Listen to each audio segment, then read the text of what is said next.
এ যেন রূপালী পর্দার জন্য ধারণ করা কোনো সিনেমার দৃশ্য।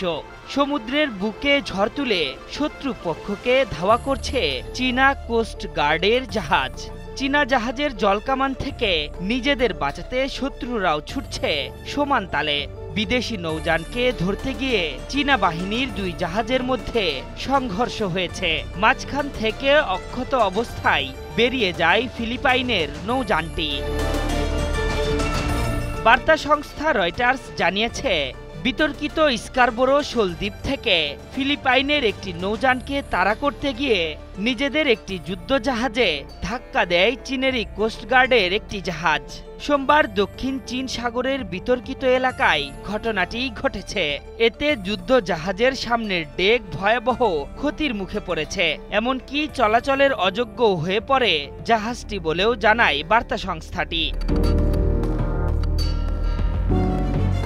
দক্ষিণ চীন সাগরের বিতর্কিত প্রবাল প্রাচীরের চর স্কারবোরো শোলকে ঘিরে এই পরিস্থিতির তৈরি হয়েছে। সোমবার ফিলিপাইনের কোস্ট গার্ড কর্মকর্তারা যখন স্কারবোরোতে জেলেদের কাছে ত্রাণ বিতরণ করছিলেন, তখন চীনা কোস্ট গার্ড ঝুঁকিপূর্ণ কৌশল অবলম্বন করে।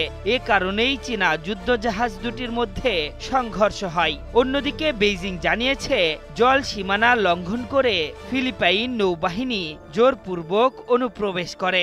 এ সময় তাদের ধাওয়া দেওয়ার বিষয়টি স্বীকার করলেও সংঘর্ষের বিষয়টি এড়িয়ে গেছে বেইজিং।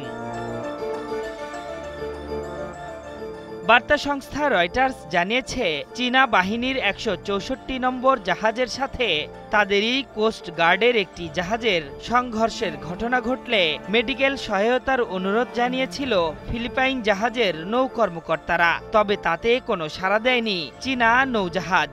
বেইজিং জানিয়েছে, এই অঞ্চল শত্রুমুক্ত রাখতে আইন মেনে সব ধরনের ব্যবস্থা নেওয়া হচ্ছে। এদিকে দক্ষিণ চীন সাগর নিয়ে চীন, ফিলিপাইন সহ কয়েকটি দেশের মধ্যে দীর্ঘদিন ধরে বিরোধ চলছে। সাম্প্রতিক সময়ে বেইজিং ও ম্যানিলার মধ্যে এই উত্তেজনা বেড়ে গেছে।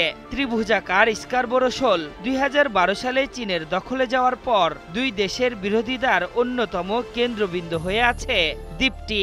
তবে ২০১৬ সালে চীনের দাবিকে অবৈধ ঘোষণা করে দ্বীপটিকে ফিলিপাইনের ঘোষণা দেয় হেগের আন্তর্জাতিক সালিশ আদালত। তবে সেই রায় প্রত্যাখ্যান করে সাম্প্রতিক সময়ে নিজেদের নজরদারি আরও বাড়িয়েছে চীন। অবশ্য নিজেদের বৈধ অধিকার আদায়ে সুযোগ পেলেই দ্বীপটিতে গিয়ে অবস্থান নেয় ফিলিপাইনের নৌবাহিনী। আশরাফুল ইসলাম, ৭১।